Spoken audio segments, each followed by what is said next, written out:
I hope you're enjoying the conversation so far. Welcome to the part 2 of our discussion on the journey to self-discovery. Now, in this part, we look at the tools and practices needed in one's journey to self-discovery. Now, this is where our guest shared some of the tips, books is read on his journey that has impacted his life, and how when you also get to practice this will impact your life. It was very insightful. Now, please, this is why I get to ask you to please subscribe to our YouTube channel and follow us on all our social media platforms at Race of Hope Radio. Let's go watch this. Right. So I want us to talk about the habits and practices you picked up that helped you on your journey. Yeah, sure. So one of the things that I learned that I needed to do was to understand myself. What are my strengths? What are my weaknesses? Okay. And all of that. So one of the tools is something I learned from school, the SWOT analysis. Strengths, weaknesses, opportunities, threats. I used that, and I also used there's this online self-awareness or discovery test that you can take. It's 16 personalities.com also. Okay. Yeah, that you can. That's where you answer a number of questions, and they help you sort of identify where you belong. Okay. Within those 16, and then they share with you the weaknesses that align with that kind of personality, and then the opportunities that come with it. Okay. Right there. So I used that, and then also I practiced writing down those things that I learned from all those platforms or those practices. Let's say I use the SWOT analysis whenever I identify a strength. So like I like giving. I noticed that I enjoy serving. And so I write those things down, and often I go back to it because I realize that I keep forgetting. So it's something that I needed to go back to and then sort of reinforce in my mind that this is who I am. This is what I want to be. Okay. So I write it down, and then sometimes I go back to it and then I read it. Okay. I know one of the challenges, I am saying this out of experience, right? As you said, you used to be one kind of person, or you used to be this person, and you had to find deeper meaning to your life. And aside everything, what's next for you? And you took that decision to actually discover yourself and then know what is your strengths, your weaknesses, and all of that. I know it's not going to be easy because there's a transition somewhere. Yes, there is. So in this transition, your relations with people might be affected. Your relations, maybe in terms of work, ethics, so many things will change on this journey. And I know that sometimes we see or picture ourselves in a certain line that actually doesn't go, especially with friendships. And then you always have this friction. I don't know if you encountered that, but if you do, I would like for you to share with us. So yeah, I sort of did. You know, I have a group of friends, right, where we are all test folks, right, but we still engaged in some other stuff that should not be head of us. But, okay. Yeah. Head of us. Yeah, but yeah. So on my journey, I realized some of those things had to go. Okay. Do you care to share? Yeah, so I'm coming to that. I remember one time I think it was a party, was it? Yeah, it was a party. You know, and this smoking thing, right? I've not really got myself into it. Yeah. Much, but we're at this party, and then the whole place was boring. I sort of felt compelled that just to lighten things up. Okay, let me be the example. Yes. Yeah. I know this lady who was also into some sort of trying to lighten the mood. Yeah. So, and I'm not a good dancer too. Yeah. So in that moment, I did what I thought was expected of me. And after that, I realized no, I was sort of out of my nature. Was it after the whole act that you realized you were out of the nature? Yeah, after the whole act. Yeah. You can only know I'm laughing like that. It's just I chanced on the video. So a friend of mine shared the video. I think one of these throwback time. And then when I saw the video, I just couldn't stop laughing. Then I was questioning myself like, what the hell is she doing? Right. I mean, at that time, the same reaction I got when I watched it myself. I was like, so what was it?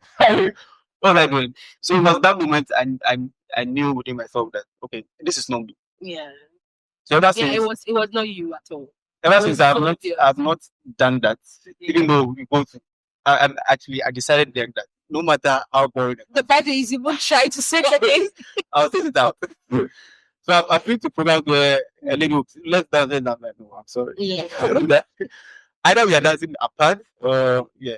But one thing I can't do that. Yeah. Okay. So that's one aspect that I had to change. Well, so they sort of already knew, but it was just me thinking that they needed to see that aspect of me. Yeah. And I've always had this this other side, right? A goofy side that comes out when should I say I am with them. Yeah, it was like more of a boys' wrestling. It's a goofy that people don't know that I like food, but I fool a lot when I'm around them. So since then I've tried to, should I say, pull back a bit, backstage it or put it in a cabin or something. Why? Because I felt when I get into that, sort of lose myself. So I would say it's one of those things that I'm trying to unlearn. Okay. Or control, and if I can't control, like I said I did, I keep it in the cabin. Don't want to go into it. So I've not lost the friends, but let's say I've lost that sort of goofiness that I engage in with them. Okay. Yeah. So in the sense, and I remember one time we went out to Marina, was it? Yeah, I think it was Marina. And the same thing. This was a bit worn out, and we started to play and then this game, truth or dare. Okay.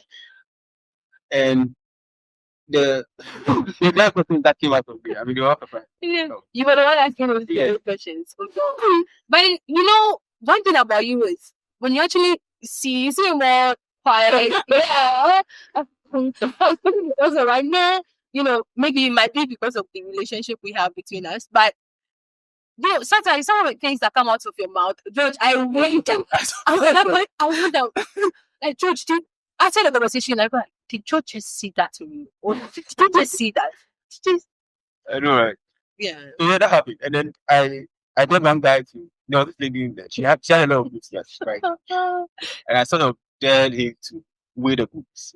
It was an open space. It was an open space. Mm-hmm. Honestly, I wasn't expecting it to, but he did it. You dared him. You dared me to do it. So he has to do it. I know, Charlie. So yeah, that's one of those booky sides. Yeah, like no. You have to really put that covered up. So yeah, I try to do that. So yeah, some of the things you see yourself doing, you don't believe. Yeah, but you do them, right? Now, my next question is having self-reflections, right? And being mindful of yourself. That's a help one on the journey of self-discovery. Being mindful is very, very important. It's something I'm still learning, actually. Because I notice, or I have noticed that I kind of forget and lose myself because of my personality. Okay. I am always living in the future instead of the present. Mm-hmm. So it takes extra effort for me to stay in the present. Now I knew, or I've known, or I've come to know, said I live in the future because of that test I took. Okay. That helped me understand that okay, this thing that I do is living in the future instead of the present. So that got me to identify that I need, in order to cure that, I need to be mindful. I need to practice mindfulness and then meditation. And I learned from one of the courses I took that something they call 3 pages. Okay. Where you wake up, the first thing you do in the morning, you pick a blank book. and then you write just anything. It doesn't have to be thought of. You just write anything, scribble it down for 3 pages.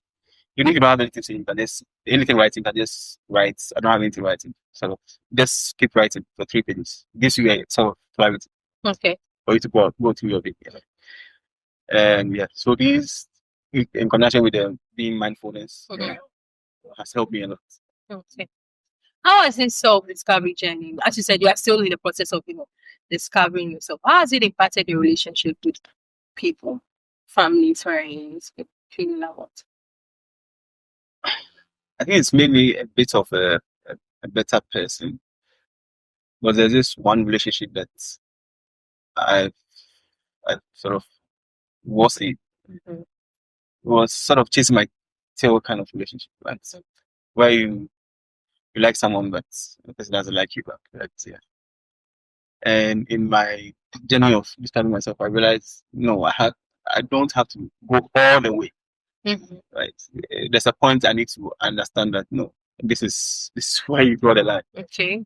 Yeah, and this sort of understanding was affirmed to me by some other friends who pointed out maybe I'm being too nice. So to the girl in question? Yes, in that relationship. That's why the girl doesn't like you.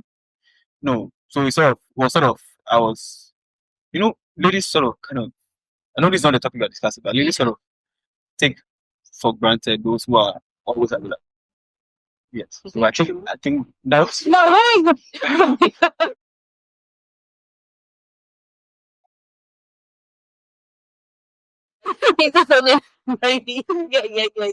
So yeah, but do we? Yes, ladies sort of do that. Okay. They tend to do that. Do we? So yeah, I sort of had to learn or unlearn doing that. It's something I'm still doing. So now I don't in that relationship I don't go all out. I just do what I understand or I believe I'm supposed to do. Okay. But the rest that I would want to do, I wait for her to ask. Okay. Yeah. So but what happens to actually going for what you really want? Well, that's what I said. You go a line. Then what do I like? This is what you want. And this is not like a career that is sitting somewhere that you're going This is a career. This is a person, right?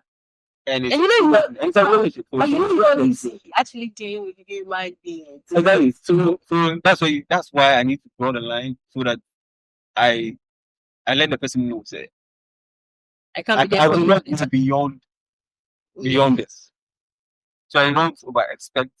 Yes. But you've always been going overboard. This one day, I don't really agree with the friend to it. Oh no, yeah. Well, that's a view. And how has it been actually drawing the line? It's been difficult. Letting go of that. But that's not who you are. You are one person that people can actually rely on. Always there for people. Well, yeah, but that particular relationship, there's that relationship where you want the person to also give you something back. Or you would love for the although you don't ask for it, but you would love to have it. Yeah. Right? Yeah. But it don't come to. Yeah. See me talking about I remember I stoned on one friend. It was really like what and it's very helpful that you be there, you think about this particular friend, you reach out, and then your messages are not being responded. Exactly. That's the thing. You are calling, your calls are not being answered. And then one thing I also hate, I go on social media, I see you posting, I see you doing your thing, and then I ask questions. Yeah. There was this time I just phoned, but I was just like blunt with that friend, and then I regretted later. Yeah. I regretted for. So I'm relaxing now. Yeah. I'm just keeping to my own space. And how is it going? Well, so I'm not sure she's noticed, but that even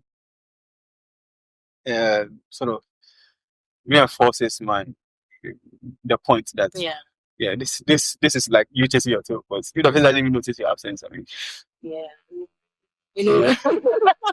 I know how that feels. But do you think self-discovery is a one person's journey, or you actually need people on the way? So I think you need people on the way. Like I mentioned, I had friends who sort of talked me into or reinforcing some of the things that I understand. Like, hey, wake up. Yeah.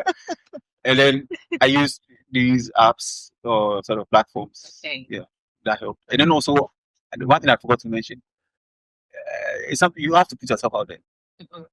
So I did and I worked some to it. It helps you make mistakes, and it helps you.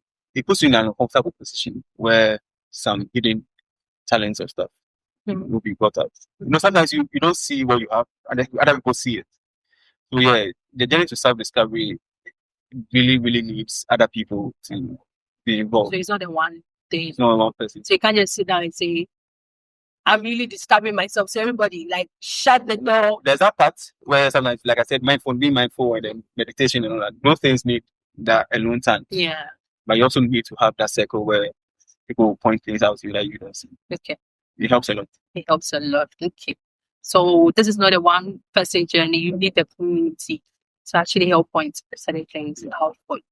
Go for our next break. When we come back, we'll continue with our conversation. I'm really enjoying this. Yeah. And I know you are also. So stay tuned. We'll be right back.